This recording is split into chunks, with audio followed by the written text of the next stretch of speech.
problem. Oh, yeah, it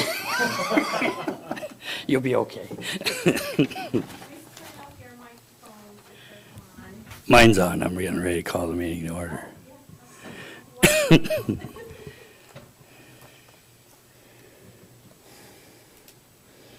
We'll do it now. We'll go ahead and call to order the meeting of the Kodiak Island Borough Assembly Special Meeting, Tuesday, October 11, 2022 at 6:30 p.m. in the Assembly Chambers. Roll call, please. Mr. Arndt. Here. Mr. Delgado. Here. Mr. Griffin. Mr. Smiley. Here. Mr. Smith. Here. Mr. Turner. Here. Ms. Williams. Mayor Roberts. You have a quorum. Thank you. Okay, first item we have is citizens' comments. Is there any citizens that wish to call in or come forward? Dora, please. Recite that phone number. Yeah, well, So this is the next to last time you will hear me make this announcement. Please remember tax deadline is October 15th for full payment. For full payment of your taxes. If you're making partial payments, it's August and November. Since the 15th is a holiday on Saturday, please make sure you make your payment on the 17th. And please, please, please do not come in on the 18th and make your payment. Make it on the 17th because there's a 10% penalty on the 18th. Thank you.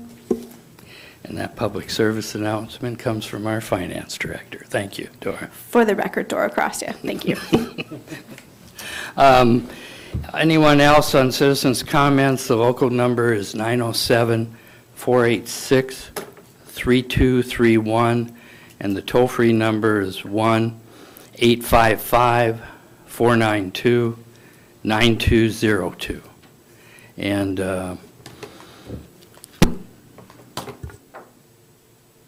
hearing and seeing none, we'll move on to the next thing, which is consideration of matters in the call for the special meeting. It's a person interview of applicant Elke Doom for the borough manager position.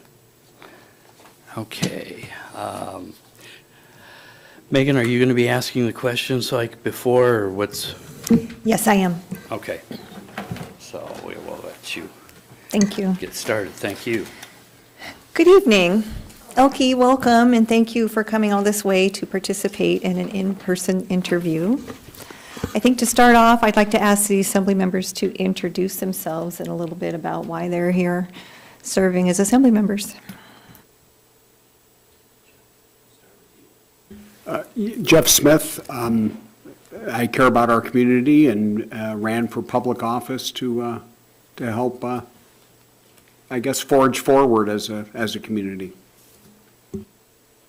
Hi, my name is Scott Arndt. I've lived here for 58 years, since I was 10 years old in 1964. And I've been involved in local government since 1979. And I'm the bad penny that keeps coming back every 20 years on the Borough Assembly. So anyway, we care, so why we're here. Thank you. Hi, my name's Scott Smiley. I'm a retired professor from the university and felt I had to do something in my retirement besides crochet. Hi, Joseph Delgado. I'm from Uzinki, just a few miles away. I've been doing public service for a number of years. This is just a continuation. James Turner. I ran a few years ago as trying to be a voice for some of the cannery workers originally, and trying to continue. Thank you, everyone. I'm Megan Christensen. We've met, but I haven't formally introduced myself. I've worked for the borough for many years now. I started out in the finance department and then transferred into the manager's office. My title is Special Projects Support. I am involved in this recruitment because I've been assisting with human resources duties for the past year and a half, I believe, since our human resources officer retired. So I will be conducting the interview in the sense that I will be posing the questions or asking for information. The assembly members will each have an opportunity for follow-up or clarity if they wish to. We may be taking notes to refresh our memories at a later date, and if you have any questions, feel free to ask them as we go. So first off, I'm aware that you have visited Kodiak previously, and you've had 2 bright and sunny days to look around town a little bit. What is your impression of Kodiak so far? Well, I have to tell you,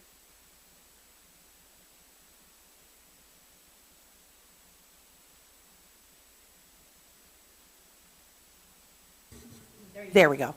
I just returned from New Zealand from a trip with my family. I have my oldest daughter, I have 3 daughters. She lives in Australia, and after the COVID restriction, she said, I need to get out of town. So the closest for her and her family was New Zealand, and we thought it was amazing and beautiful until I got here. And I took those drives, and I had to write back. I said, I'm in somewhere that's much more stunning. We thought it was lovely there along their coastline. I was just jaw-dropped at how beautiful this island is. And I tried to go from one end to the other. The other end goes a really long ways. But yeah, it's just amazing. It's incredibly beautiful, and I've had the opportunity to go in a lot of businesses, go through neighborhoods, find the parks, find some of the hiking trails, and just try and get a really good feel for the community as a whole. And I say community as in Borough. I understand that there's different communities within the Borough. I don't know those, delineations, but I certainly did drive quite a bit, and I was just amazed. It's a beautiful, beautiful part of the world you live in here. Thank you. It sounds like you're enjoying it so far. I am. Well, I appreciate the weather, too. We do too. Is there anything from the first interview that you'd like to go over again? There were some questions that were asked, and, Zoom interviews are always a bit limiting. I think, we can't quite see each other that well. And I know you had asked me a bit about my HR background. Is the goal of the assembly to eventually hire an HR director or some other type of title, or is that what you're looking for in your next borough manager, to do both? I can't fully answer that question, but I can say that there has been some discussions of hiring a contracting with some HR specialists to fill in the gaps as needed for a professional perspective that staff can't manage. Generally, the manager is the human resources director, although it's not necessarily included in the title. That is the manager is responsible for all staff, and so they are that person is the point person. Is that a sufficient coverage of the, Yes. Mr. Turner? Yeah, I'd say that's fairly accurate. We had an HR person, HR supervisor originally. That person retired, as Megan stated before. We haven't been, or the manager has not been able to find somebody, so we were asked whether or not we could, or the manager could go out to a HR firm, and so basically that's where it kind of got left off. Okay. So it's really, like Megan said, it's the manager's decision which way they go, but the assembly just has to approve it after the fact if we're going to go out to a outside source. Yeah, and right now there isn't the money allocated for a full-time position for it in the budget. Well, I have, as part of my job duties for the city of East Point, I was the personnel director. Although we did have an HR specialist, not a director, and that was very helpful during COVID, because COVID really put a strain on a lot of HR departments with, people out sick and who needs to take days off, and are you paid, not paid, It was pretty stressful at that time. I've also served as again, Personnel Director was the title that was given to me. And yet, if there was something that was out of the norm of normal personnel issues, we would turn to either a specialist or to our attorney for assistance. So I'd say the last few years, it's, COVID time, it was important to have an HR director, only because there were so many things going on, so many moving pieces, and the laws were changing by the day as to what you could or could not do, or whether you should be in the building or not in the building. So, that was quite a bit for one person to handle. But I guess what I'm trying to say is I do have HR experience, but I'm not certified in human resources. I've not had any formal classes. Mine's all been hands-on learning and working with people. Thank you. Can you please tell us again why you were interested in this job? I took a look at the job posting and read what you're looking for. I also am familiar with your city manager next door. We went to several conferences together, so I do know Mike. I did visit with him a little bit today just to get a clearer understanding of what his duties are as a city manager versus what the borough manager would be. So he gave me quite a bit of input and invited me back tomorrow to chat with him a little bit more. So I felt it would be good to go right to the source of what the city does and what they handle and what they're responsible for. So knowing that I had really enjoyed working with him in the past as we sat on the Alaska Municipal League together, and knowing a little bit more and doing a lot of research. I've read every type of article that I can on the borough. I've looked at your meetings, minutes, and once I, did a kind of a deep dive into it, I just felt that it might be a really good fit for us. Your resume describes a variety of experiences as a municipal manager. Mm-hmm. Please tell us about one of your favorite experiences and why you favor it. I have a lot of favorite experiences. I'm really fortunate, I believe, in many ways. Being the manager, I've had the ability to hire people. And what has given me a lot of satisfaction is hiring people that I see have real potential to go forward and to go further in their careers. So part of what I like to do is serve as a mentor to a lot of people, up and coming, people who come into one department and show skill level. I look for that bright spark in people and, often try and encourage them to take additional training or opportunities for them so that they can really excel at the jobs they have and potentially, in time, advance into other positions as they, grow and mature into the jobs that they have. So that gives me a lot of satisfaction, is working with people and helping them to move up the next step. The reality is that many city managers, it's an aging population, and there are a lot of young people who are not coming into the business anymore. And I guess that's over, throughout the entire country. I recently read an article that there are currently 400,000 open municipal positions in the country that are unfilled.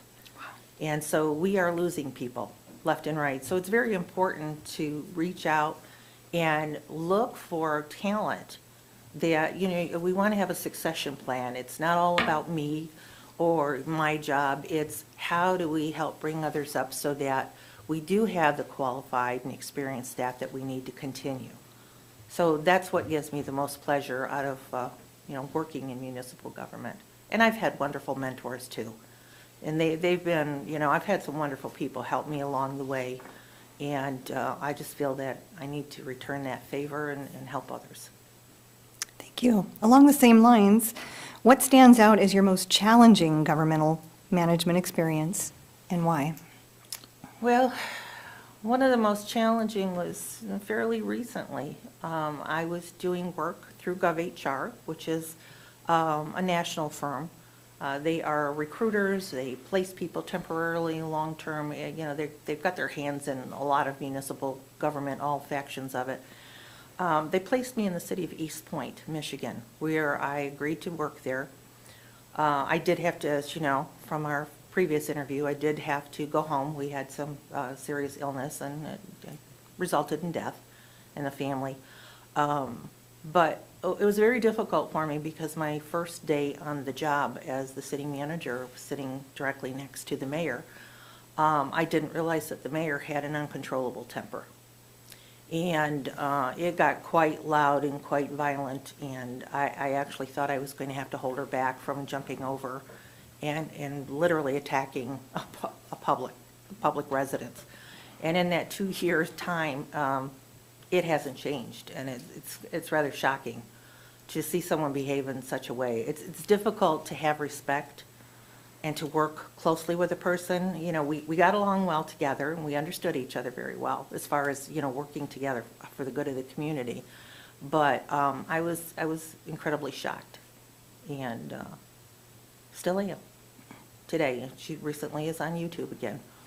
Usually makes the top news stations, which is in Michigan, Channel 2, 4, and 7. And they play some of her temper tantrums, and her behavior is quite well known throughout the entire Detroit area. So that to me is not a good way to, you know, work together for the good of the community. Wow. Can I ask a question? Go ahead. Scott? Was the mayor elected to that position? She was elected to the position. It was a three-way race. She won by 19 votes, but it was fair and square. She won. But the moment she had the title, it went to her head. Thank you. What approach and philosophy have you found works best when working with a governing body? Well, first of all, I like to get to know your styles of communication. Some people would love to have emails if I need to reach out to them. Others prefer a personal phone call or stop in and say hello. So I need to know what works best for each one of you as far as communication. That's important. So that I can reach out to you, especially if there's something very timely. I mean, if it's disastrous, you'll get a phone call. We'll all be on the phones if there's something that's very, very dramatic happening. But that's, you know, and working together, I want to understand what is important to each one of you. Important for moving the borough forward. What is it that you would like to see me help you do? That's important to me. And I think without us working together as a team, you might have all different, you know, focuses and different ideas, but if we can't work well together, it won't work for any of us. So that's very important for me to build a good relationship with each one of you. Thank you. A hypothetical situation. The governing body directs that a new policy is to be implemented, implemented organization-wide. You do not agree with this new policy. How do you discuss the policy with your staff?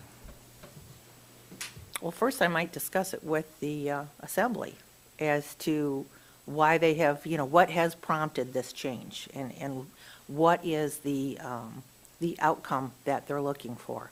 But once we get past that, then I share it with the staff. If the assembly decides we're going in this direction, then that's the direction we'll go with. I will sit with department heads, and I understand that you don't have a huge employee grouping here, about 50 employees. Is that, that's what I got from Mike. Yeah, it depends on what it is. Sometimes I will sit with the department head. Other times the department head and I will sit with the staff. We'll have a staff meeting, especially if it's a major change, something that they might feel that, you know, they're uncomfortable with. Then I would most likely have a group meeting, and we'll discuss that. They can share those concerns with me, why they, you know, if they think it's great, if they have an issue with it, and I might bring that back to all of you as to here are the concerns. How do we alleviate those concerns? You know, the idea is to implement something that will improve operations in some way, or, you know, take us in a different direction that's better for us. Thank you. Excuse me, I got a frog in my throat tonight. As the manager of the city of Valdez, you have experienced how living and working in Alaska may be different from the lower 48. From your professional perspective, please tell us how Alaska municipal government is unique. What I found unique about Alaska government, which I liked, and yet I found it a little bit restrictive, and it took me a little while to get used to it, is the meeting structures. It's once you develop that agenda and you have it printed out, you cannot add anything the night of a meeting. That is completely opposite from the state of Michigan, where I also worked for, just recently, where if you had something that came in at the last moment or you really forgot something important, you could come to your meeting. Any two members could ask for an agenda item to be placed on the agenda, and with the vote of the board, an additional agenda item could be placed. Now, I've seen that abused, and I don't like the abuse because I've seen it too many times. But at the same time, when I first came to Alaska, I was like, what do you mean we can't add this? This is really important and timely. But our clerk was very adamant, these are the rules, and you absolutely cannot bend from these. This is, state law. So that took a little bit of adjustment, because then you have to call a special meeting to vote on that, whereas, I was so accustomed to any late bill coming in or anything that just needed to be addressed immediately, we just added it. So that was the number one thing that I had to wrap my head around and really adjust, that once that agenda was there, it was there in stone. And, that was it. But other than that, I haven't found it really that different from any other, state or community. That was a surprise. Thank you. Tell us about your experience working in association with the state of Alaska legislators and/or agencies. Well, I've worked with, Valdez is a wealthy community. They get all that oil money, and they don't use it wisely, quite frankly. For all the money that they have coming in through Alyeska, you would expect that they could do so much more for the community. But one thing they did is they certainly made a point out of flying myself and the council members to meet with the governor. We were in Juneau, and we'd go up to Anchorage for the conferences. If there were conferences that could have an impact on monies or any type of funding that could come our way, in that way they were extremely generous that we did have that option, an opportunity to really meet one-on-one with our legislators. So yeah, it was positive, and I was very pleased, that they had the opportunity for it, for us to all meet and talk about what's important to the state of Alaska. I currently have a colleague of mine who works in Valdez, and we communicate pretty regularly on, what's happening in the state, what opportunities are there, what funding is available for roads, for infrastructure. I know there's quite an effort to get, what do I want to call, fiber optics throughout the state. So we talk quite a bit. We have worked together in the past in another community. So she keeps me up to date on what's happening in the state and, what's available and what opportunities she's seeking for Valdez. So I know it's same money. We're all seeking money for all of our communities, no matter where we are. True. Yeah. There's quite a bit of money out there right now. This was a multi-part question, so please also tell us about your experience working in association with state and federal lobbyists. We had a lobbyist that we worked with in Valdez, and he only came around once a year, and he really didn't seem to know what our needs were. They kept him on year after year, and I would have to tell him what was going on. He really, I don't think he was a good lobbyist. I'll put it that way. I think he could have done better.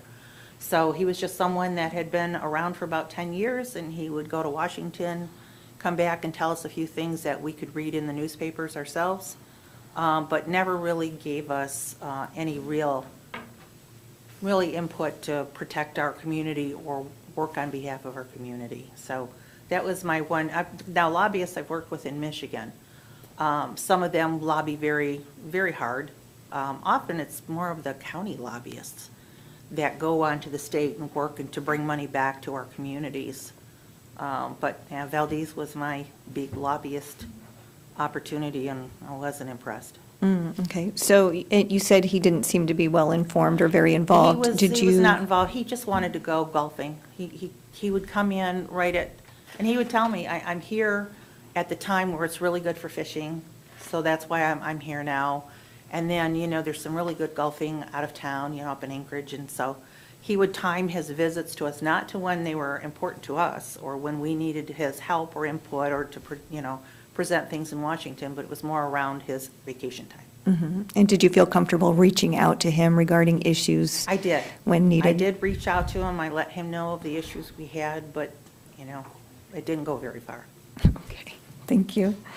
Tell us about your experience working in association with other local municipalities. I have always worked with other local municipalities. While in Michigan, I was serving as the township supervisor, which is similar to the equivalent of a mayor.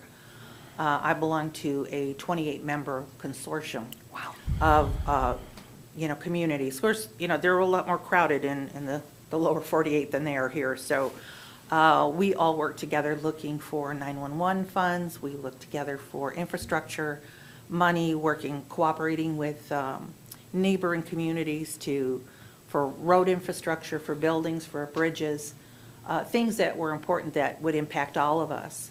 Now in Valdez, we were at the end of the road. And so, we had to go on out and reach out to others. We had a lot of communities want to, all the way up from Girdwood, wanted to create a borough and include Valdez, but they weren't really receptive to that. So they kind of like to be on their own a little bit. I think probably because they were a good, 5.5, 6 hours from Palmer and from, Anchorage in that area. They really did not want to do a lot with other communities. They felt that they would have little benefit. But I did I was the president of the Prince William Sound Economic Development Corporation. I sat there as a member, and then in the second year, I was elected president. So we did work very hard to bring development and work together for the entire Prince William. I'm doing this because that was us, the whole curvature to work for the betterment of the entire Prince William Sound area. So I did my usual outreach. It's just that Valdez was kind of on their own, and they were at the end of the road. You didn't go past, unless you got on a plane or a ferry. So they just I think they felt a little more isolated from the other communities and felt they didn't have much to really work with together to benefit one another, but I still reached out the best I could. Earlier, you mentioned the Alaska Municipal League. What is your experience working in association with the Alaska Municipal League? I found them to be very helpful. I really enjoyed working with them. I enjoyed the conferences we went to, the information that was given to us. They always had some wonderful speakers, and they bring in someone from the ICMA, which is the International City Managers Association, and we would talk about Alaska and how it didn't impact other states, but there were many programs that were available to all of us, and somehow we didn't seem to know about it in Alaska. It's like we were a little bit forgotten up here. And you know what I mean. We're kind of like the state of Alaska, the rest of them are down there and we're up here.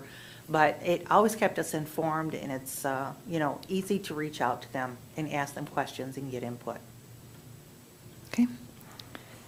Tell us about your management style. My management style is one of collaboration. I do not, I should say I don't believe in, because I've had it, where it's, I've had the bosses do what I say, make it happen. I have lived that through many, many years. I find that working one-on-one with people, working in a collaborative environment is far more beneficial. It builds trust, it builds goodwill, respect is not automatically given, it's earned.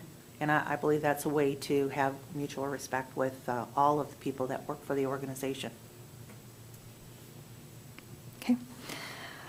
What is the most significant contribution you have made to unifying a department, division, or organization? Well, I came into the city of East Point, which was quite fractured department-wise. No one department trusted the other. Each one thought they were pulling their weight, and no one else was. And once I, got the input from our departments, I sat down with the individual directors. We started having weekly meetings, And one of the things that I found most beneficial was that during that weekly department head meeting, we would talk about what each department is doing. And we have the clerk here. She might talk about preparing for the election, preparing, what they're doing with ballots, what's happening in, are we doing road repair, what's happening in the police, well, you don't have police department, but there I did. And, it really started to bring a unity to the group when they heard one another talking about what projects they were working on, what hiccups they might have. And it kind of became a realization that, I'm not an island by myself because of this one department. And it got them thinking more in a team effort. And so when I saw them, the department heads, and stopping after this meeting, this formal meeting, and reaching out to each other about how they could assist one another, I knew I was successful, because I got people talking, and I got people collaborating to assist one another. And Valdez was also that way. They had a lot of turnover and a lot of hostilities and issues, and they had their fair share of lawsuits and whatnot by the employees. So there was a lot of friction there. But to me, once I see people, pulling each other off to the side for a chat or a discussion, that's when I know that it's working, and people are starting to respect each other for what their department does versus what, say, mine would do. And so that's important to me, is, if I have to get them all in a group and we need to talk a little bit, we need to understand what we do, the respect then does start to come forward. It takes a while, especially if you come into a really fractured area, with employees. But, yeah, that's important to me too, is to get people to work and collaborate together. What is your preferred approach to developing an annual municipal budget? I have developed budgets for a number of years, starting as a department head, developing my own budget, and then as a city manager. Each community is a little bit different, and so what would be important for me is to understand what works best for you. We have typically, the finance director and I will sit down and talk about where we are at the budget right now, what we anticipate the budgetary needs are till the end of the budget cycle. Forms are then given to each department head to put in their proposed budget, what they're looking for the year. But what I find very beneficial is, rather than just taking the input from the department heads and then presenting you with a, proposed budget, it's really beneficial to me if we have budget work sessions. And in those budget work sessions, the employees, and myself, of course, and the finance director, we can share with you where we are, where we'd like to go, but we need your input. We need to know what you would like to, or you'd like us to accomplish for the upcoming year, so that we can put that into the budget and then present you with a, proposed tentative budget, I guess draft budget, that includes everything. What our employees are looking for, what you're looking for, how can we afford this?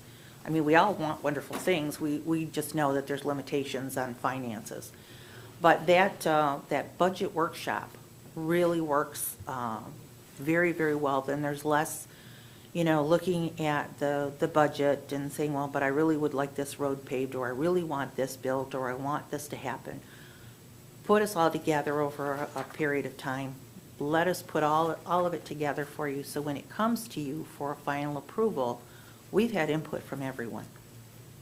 And that works best for me. I've had some communities that don't want that. They don't want a budget workshop. They just want us to present the budget to them. But I find that there's a lot of questions then. There's a lot of why this, why that, why did you put this in here? But if we work together, it really makes for a nice smooth path on the way to the annual budget. Keeping with the budget theme, your resume states that you reduced the operating budget of Huron Charter Township by 13, I'm having trouble, I'm sorry. Would you like my water? I got some water.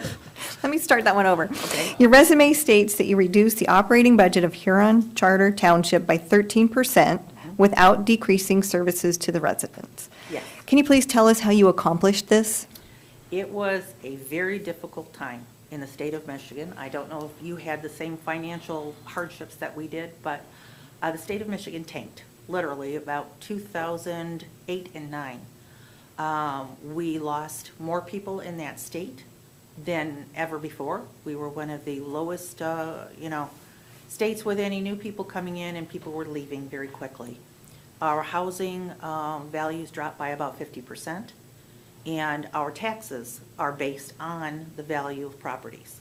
And so they created what was known as Proposal A, which limited your tax increase to no more than 5%. And no one ever thought, the legislature never thought of what would happen if the housing values dropped. So we were faced with major budget deficit. It was actually a panic situation for just about everyone in Southeast Michigan. That's the Detroit area. It really got hit hard. And so all of, part of that consortium that I was with in our discussions, the other communities, they said, oh, we have no problem. We balanced our budget. I said, well, how did you do that? We just laid off people. We just laid them all off. And I said, how are you running your departments? Well, we'll worry about that later. But my budget is balanced. So bodies flew, heads flew left and right. And my community, and I was serving as an elected official at that time. I was the township supervisor. My community is the only community in the entire Southeast Michigan area that did not lay off a single person. What we did is we took a look at our budget. We took a look at our reserves. We didn't have a lot. We were not a wealthy township. But we looked at what type of health insurance do we have? Can we make changes on that health insurance? Can we go to, we had the, kind of like the top Blue Cross Blue Shield, the Cadillac plan we called it. Can we give our employees really good coverage but go to like a PPO, go to a different type without raising a lot of the deductibles? You can save a lot of money on health insurance if you suddenly go to a plan that, every doctor visit or you've got huge deductibles. How can we work on this? And how do we structure our pay scale? So we restructured the pay scale for new hires, not existing hires. We also took some of the older employees and we had them sit down with their Michigan retirement system to talk about, was it beneficial for them to continue working because they had already reached their 30 years? And many of them found that they were going to keep paying into the retirement system and they had maxed out and they weren't going to get anything and no higher retirement payment. So some of our long-term employees decided that it would be in their best interest to retire. Not my best interest, although it was, but it was in their best interest to retire. We switched our health care and a carrier saved us a lot of money. And again, we restructured all new hire at a slightly lower rate, and it took a little bit longer to get them back up there. And for a while there, we did reduce ourselves to a 4-day work week. We quickly brought that back after about 3 months to a 5-day work week. But during that time, the efforts that we made, and I say we because I know that health insurance is very, very important to people. And the thought of changing health insurance or changing carriers is very nerve-wracking to a lot of people, especially if they have family that has pre-existing health conditions or need a lot of extra. So I brought the employees in. I brought the departments in and said, here are some of the carriers, here are some of the options that we can do. This is how much it will reduce our costs. And we had 4 plans that we all looked at. All the employees were able to look at the coverage, the deductibles, what would work. Police and fire, they had different unions. They wanted something else. But in the end, they took a look at one plan and said, this will work. And so I had buy-in. It wasn't simply me saying, hey, I'm the boss, and this is what your insurance is going to be. We need to cut our costs. It was like, we need your input because we know it's important. And so we had very little, we had no pushback at all. And actually the employees were extremely appreciative that they got to look at this and not simply, we're told this is what you'll live with, because we need to cut costs. So it was beneficial all the way around. And then once the recession started to, economy started to turn around a little bit about 2000, I'd say 10, 11, and we were the first to hire again. And during, we lost some people, we had to keep the line down a little bit, but we were one of the first to hire, and I would ask people, as you do too, why are you interested in this position? They said, you're the only one hiring. You're the first one in municipal government that's hiring anybody. So yeah, I was very, very proud of that. I was proud of the employees, the department heads, all of the elected officials. We all worked very hard together just to make sure that people didn't lose their jobs and they were still covered, but we did exactly what we needed to do. We cut costs. Thank you. You touched on this a little bit earlier. Your resume also includes a couple of positions in which you were the HR director, or at least in title. Please describe what the HR director experiences entailed for you. Yes, when I was elected, I was told I was also the HR director or personnel director. We did have a personnel manual that, was created some years before, and it had some basic guidelines. We didn't have a lot of issues in Huron Township, but when we did, I would turn to our attorney. And our attorney would guide us, or they would find a specialist that could handle a particular problem. Because as I said, I do not have an HR certification. I know a lot about HR. I also work currently, there's not very many employees in Royal Oak Township where I'm serving as their interim. East Point, which I served there for 2 years, I was also their personnel director, and I hired the HR specialist. They didn't want the title of a director, but I did hire a person who handled HR. But we went through quite a bit together. We would discuss any new changes that were coming up, any new laws that were coming up. So I feel that I'm knowledgeable, but I'm honest enough to tell you I'm not a pro. But I have dealt with arbitration with an employee. Unfortunately, Valdez, having the money that they have, which they put in an account and it just gets bigger, they don't do a lot for their community. It's really a struggle to get them to spend some of the money that they have. But there was a term that I learned very quickly. It was called the Valdez retirement system. And it turned out that it was very typical for an employee who was ready to leave or ready to retire to either create a problem, slack off, cause trouble, and then threaten a lawsuit or arbitration. And the attorneys would always suggest that they simply pay them off to make them go away. And so that was nicknamed the Valdez retirement system for anyone who wanted to leave. That needed to stop. That was an abuse, had been going on for many years. The insurance carriers, they're real quick to say pay them off and just make them go away, give them $100,000. That was very standard for that community. Not being accustomed to that, I was extremely shocked that employees would wait for this so-called payout by simply saying I was harassed, I was this, I was mistreated, whatever. So I, took a look at their personnel regulations and their steps and said, we're going to be very careful from now on. If a person is performing very poorly, we will go through the proper steps and we will document everything. That there will be no payout just because a community has the money to make you go away and sweep it under the rug. So that's one thing that I've got very good at, is following the steps of progressive discipline if employees behave very badly or do very poorly, and it's especially when it's deliberate, looking for a quick payout. So that I learned very, very quickly, and my HR director and I, we talked quite a bit. We had one in East Point that was, we found out, unfortunately, our police did a background check, but they didn't do a deep enough check. And this person was prone to lawsuits, lots of lawsuits. And I said, it stops right here. There will be no more lawsuits. We will be very careful how we go forward with this. So that's my HR experience. It's good. It's good with hiring. I've hired a lot of good people. I really haven't had very many bad actors, but you just need one or two throughout your career, and they can really create a lot of havoc. Very true. If offered the position, when would you be available to start? And what would your preferred duration of an initial contract be?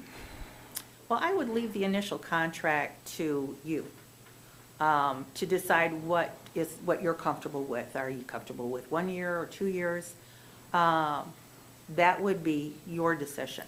Now, as far as starting, we are having in Royal Oak Township the new, I don't want to call her an interim because that's what we're getting away from. Our new township manager actually starts Monday.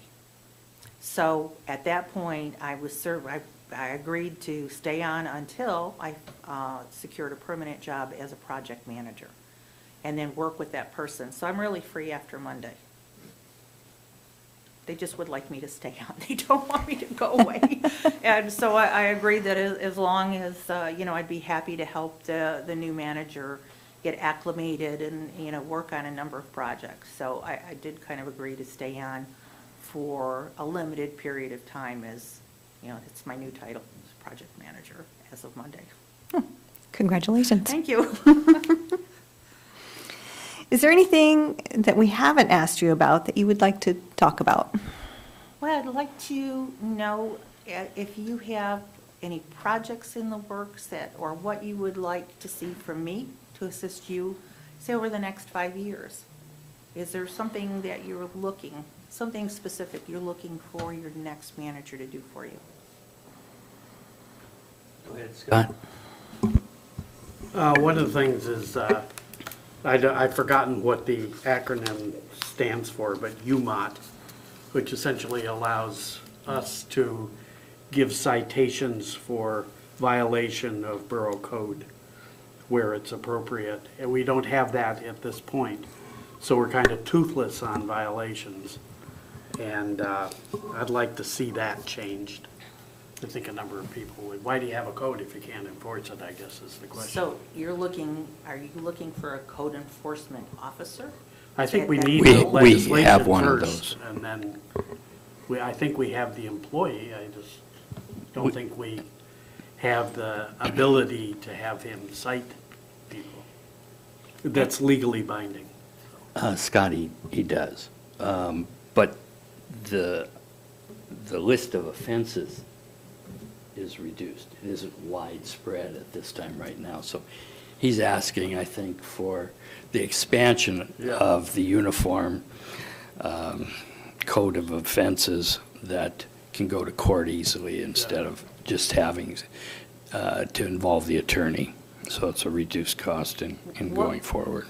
What would you say are the major issues that he'd like to address that he can't right now? Scott, personally, one has to be very careful in expanding it, in my opinion.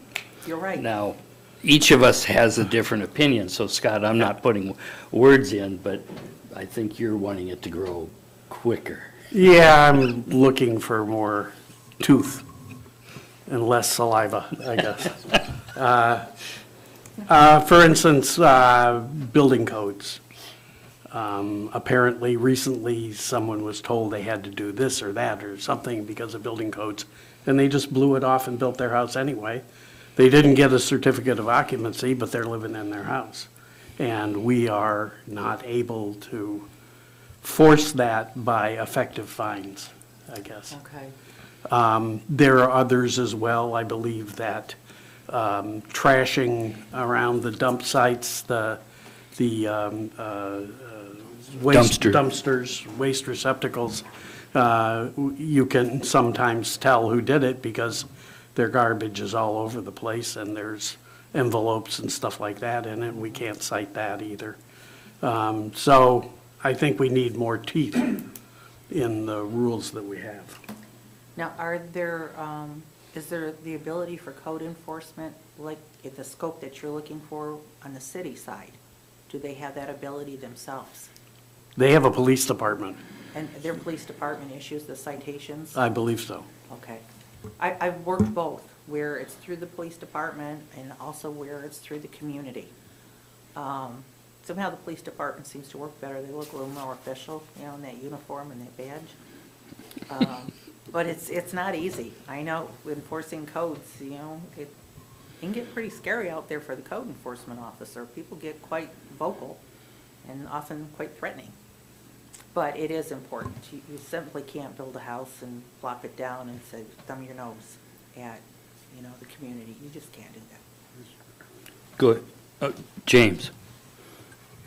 I think what's most important for myself is filling all the vacant positions that we have in the borough. And then the second would be finding a way to lower or reduce property taxes.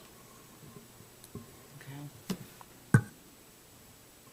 How many vacant positions do you have other than the community development director? So there's that, and then the human resources. What else do you have that's vacant?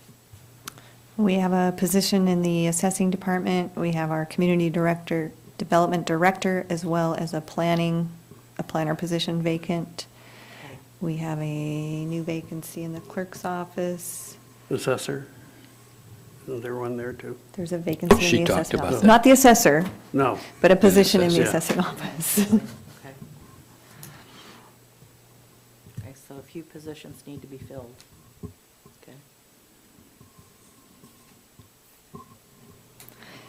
Do you have any other questions of the assembly or staff present? Well, you know, I had a lot of questions, but you've answered quite a few for me. And Mike was very gracious on answering the city part of the questions that I had about police and fire and which roads are, you know, they maintain, and does the borough maintain any roads? Yes. Yes. There's certain roads that are, okay. It's through service districts. The Okay. borough doesn't have road powers unless the community members in areas create a service district and adopt those powers. And then they are advisory to the assembly. Okay. And trash dump? Do you- The borough is in charge of garbage. Garbage. That in itself is quite a task. Yes, it is. Until you really understand how it works, you don't realize how important it is and how controlled it can be. And there always seems to be an issue with the contract Oh. on okay. there, so, which we would get into. And when you were asking about what we'd like to see, Yeah. basically, for me, there's a lot of stuff to be done, I'll say with the garbage contract. We need to be, we started one new one, I want to say, 3 years ago. So we're 3 years into a 7-year contract. Okay. And there's 3 one-year extensions as possible. But both sides want some changes done to the current contract. But we need to start with getting ready for a new contract, which needs to go out almost 2 years before the end of the current contract, because if it's a new contractor, they need to have a year at least to acquire new equipment as far as coming in. So we need to get working on that contract. Are there any other contracts that are going to expire soon that you need work on? You need- That's the main, that's a Main. big one there. But then it's just it's the day-to-day stuff to, another, I'm going to say there's the day-to-day stuff at the landfill on there. And there's the perpetual testing and the perpetual reporting that one needs to make sure we get done, or we get into a penalty situation, which we've been into in the near past, and we don't want to do that again. We have a lot of things, such as maintenance on the school buildings. The borough owns all of the school buildings and facilities. So maintenance goes through us, and seems to be a little bit of disagreement right now with the new maintenance director as to who is responsible So we're going to The need to, maintenance director for the schools? for the school district. Okay. And as far as what the borough does and what the school district does. So he's new. They also have a new superintendent. So there's an education process that'll go on there.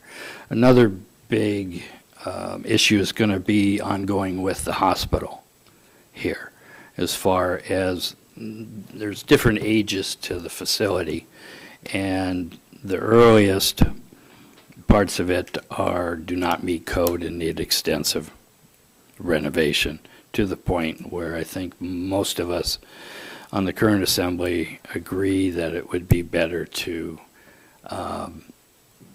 build a new, I'm going to call it a new wing, and tear down the old rather than trying to polish a turd, as I call it. And so these, I'm just sharing with you a lot of the things. One of the things that was a problem was because of the, which you're a little bit familiar with, is the governor's veto of debt service reimbursement to communities. I know Valdez didn't have a cash problem, but it did create a cash problem for us.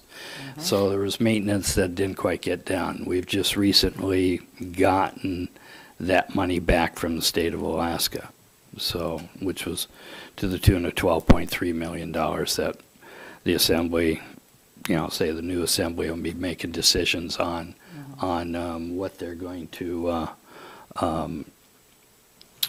do. Part of that will be maintenance, part of that potentially debt service. There's things there. But another problem that's going to be coming up, I feel that the assembly is going to have to weigh into, is problems at the pool, which I contend is negligence on the part of the design team. And we're going to need to be looking at potentially going after. How old is the pool? Approximately 10 years. Okay. And the hospital building is owned by the borough? The hospital building is owned by the borough. Okay. So then we also have a fisheries building, we call NOAA's the main tenant on it, and it has issues and not enough money in the maintenance fund to cover all of the issues. So there's plenty to keep one busy just on the day-to-day, so it's not so much a matter of expanding things as much as it is keeping up with the day-to-day stuff so that it doesn't become problematic and expensive. So, but we've got a lot of issues. There's a lot of, I'm going to say, the potential, plenty of repairs to be made on facilities and not enough money to cover it all. And so that's, anyone else like to add anything else that we're sharing? Scott? The pool is a saltwater pool, which is just, makes it 10 times worse. What's that? Is it the salt is damaging Yeah. all of, I swam I'm a swimmer. I swam in a saltwater pool when I worked in West Virginia. And they were always having breakdowns. Yeah. That salt can do some, well, I guess chlorine could too, but the salt seemed to do some real damage. Yeah, it would help if the rebar had been epoxy coated. It would have helped if the clearance on the concrete had been adequate. It would have helped if the water barriers had been properly installed. So there's issues. Are you finding that when you go out for bid and you have companies come in, that they're looking for shortcuts? Sometimes you have that, but I don't necessarily, I feel that the majority of this problem started with the design team. With the design, okay. So, and then the inspection that the design team is hired to also do. And we should never have these problems. And the unfortunate part is this is the community's third pool, and all three of them have been total failures. Have they all been saltwater pools? No, this is for For saltwater. saltwater, but they've all been failures. So this is our third try at it, and we still haven't got it right. Thank you. Anyone else? Any further questions of us that you might have, Elke? Well, as you're talking, I'm thinking even more. Your attorneys, do they regularly attend your meetings or only when they are requested? The attorney is out of town, out of Ketchikan. Okay. Scott Erickson Brandt is our attorney. I don't remember the exact name of the firm, but they're out of Ketchikan, and they've been our attorney for 4 years now because they came on just before I got on, Okay. 4 years ago. And do they attend your meetings? Electronically. Electronically, or occasionally they've been in town, Okay. All right. and only if we need them. They don't attend every meeting. They've been very good and responsive, though, to anything we. Okay. Good to know. I think you've just about answered all my questions. Okay. Is there anything else in your experience as a municipal manager that you wish to share with us that we didn't cover or ask about? Well, just that I've really worked in municipal government for quite some time. You know, I think the reason that I believe firmly in the collaborative method of working with people is because I started my career in the clerk's office. I came in for a year to work on elections. It was a temporary position. It was full-time, but temporary. Then got really interested in the assessing part, became an appraiser of residential, commercial, and industrial property. And then started running departments and kind of evolved from being a department head into eventually managing cities. So I'm the person who's kind of come up through the ranks in government. I haven't started at the top with my degrees and, you know, was hired because I have a master's degree or bachelor's degree. I went to school all these years while I was working in government as an adult. And so I think that gives me a different perspective on working with people, you know, of all departments and whatever their titles may be. It just gives me a unique perspective I think is very positive and works well with people. James, you had a question? I do. So you've mentioned collaboration a few times, and I can appreciate that, but it also makes me leery. One of the past managers spoke highly of collaboration, and the reason why I bring this up is because it was collaboration this, collaboration that. We need as much collaboration as we can get, and then when it comes down to it, there was zero collaboration with any of the department heads, let alone any of the other personnel in the borough. And there was limited collaboration with the assembly as a whole, or even as individuals. It was more of a standoffish. So I'm a little Apprehensive. gun shy, I guess you can call it. Fair enough. I'm jaded, yes, definitely. I'll buy that. Yeah. So, you know, I guess it's more of a comment than it is a question. You know, you speak highly of collaboration, and I think collaboration is great. I like to enforce that, you know, policy where I work. But it takes participation on both parties, and I hope that, or at least my hope is, that that it actually happens between the department heads, because they have a lot to offer at this borough. Thank you. Joe? I wonder, what is your experience with bears? And Bears? Yeah, bears that are nuisance. I try not to run into them, for one thing.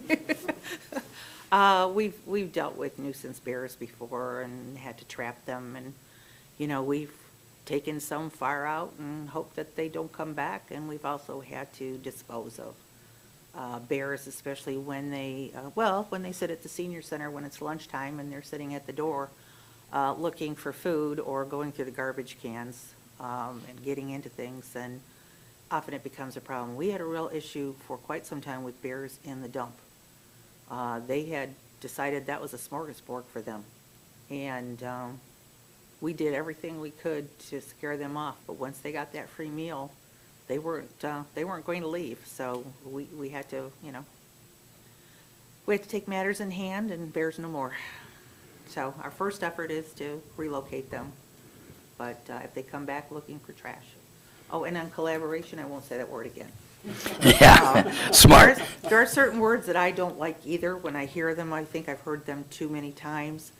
So that's a word you'll never hear from me again.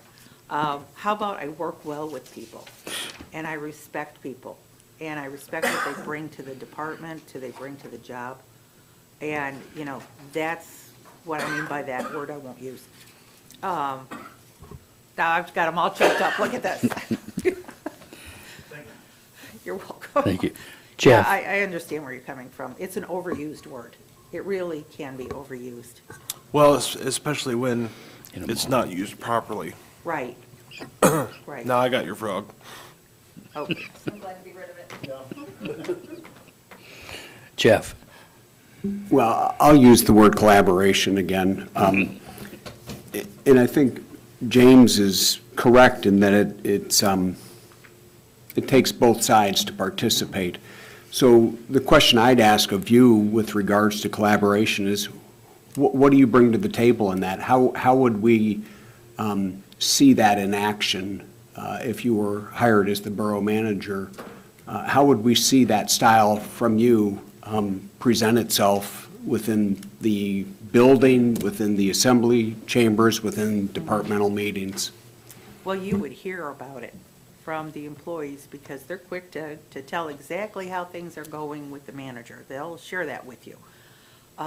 You'll see that with me. I have an open door policy. I've had council members who, have two of my council members worked together and had a half day.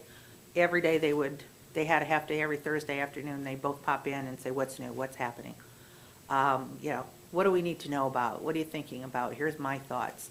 So that's always welcome. They'll pick up the phone, say, hey, I just want to know, how's this coming along? How are we working on this? Here's some thoughts I have, what do you think about this? So I'm always available by email, by text, by phone. And I love it when people come into the office. I love it when elected officials come in. And, I think why I enjoy that so much is because I'm a former elected official. So I have been exactly where you are. I've had to sit there, I chaired the meeting, I've had people come to, express their opinions, sometimes in a positive way, sometimes in a loud way. But having that experience of sitting on both sides, sitting on your side and being on this side and working on your behalf, I think really it gives me a kind of a breadth of experience that some managers don't have because they've only worked in the management of managing other people. They haven't been in the position that you're in, that I was. I chaired all meetings for 4 years. I ran them all as the township supervisor. So I appreciate what you do as a person, and I respect what you do. So it's important that I give you all the information you need. People will stop you in the street. They'll stop you at the store. What about this? What about that? I've heard about this. You want to be as informed as you can from me and as quickly as possible so that when you're stopped at the post office, you have the answers you need. Or you can say, oh, I'll get back with you. I'll even have our manager call you and give you an update. That is the kind of interaction that I like to have. I like to have that one-on-one with you. I also like to be available to the community. So if they stop me, once they get to know me, if they stop me and want to talk to me, I typically will, unless I have somewhere I absolutely have to be, I'm always available and the door's always open too. Thank you. Megan, any other? No, thank you very much for your responses. You're welcome. Thank you, Elke. You're welcome. Right now, we don't have a full assembly, and the current mayor, which would be the outgoing mayor, is not here either. So there is no decision that's going to be made tonight here, but I'm assuming you're in town for a little bit longer? I am a little bit longer. I am flying out Friday afternoon. Okay, okay. And anyone else have any other comments that they, James? Do we have a full assembly on Thursday? No. I don't, on Thursday, I don't think Amy's here. Neither is Jared. So, and we'd have to give them some time, and then there was one other that they had requested, that the body here had requested interviewing. So we'll have to see, and I am not sure what's been done there. So, so anyway, that's where it's at right now. There isn't a set date as to how things are going to proceed, so I'm just being upfront and honest with you. No, I At this point appreciate that. here. Bureaucracy. Isn't it, though? Not as slow as most. It usually is. Well, thank you all. I really appreciate the opportunity to speak with you. It was my pleasure, and thank you for inviting me up here. Thank you. Have a James, beautiful, beautiful comment? area. Move to adjourn. It's been moved. Is there a second? Second. All those in favor say aye. Aye. Opposed, same sign. Motion carries unanimously. Thank you.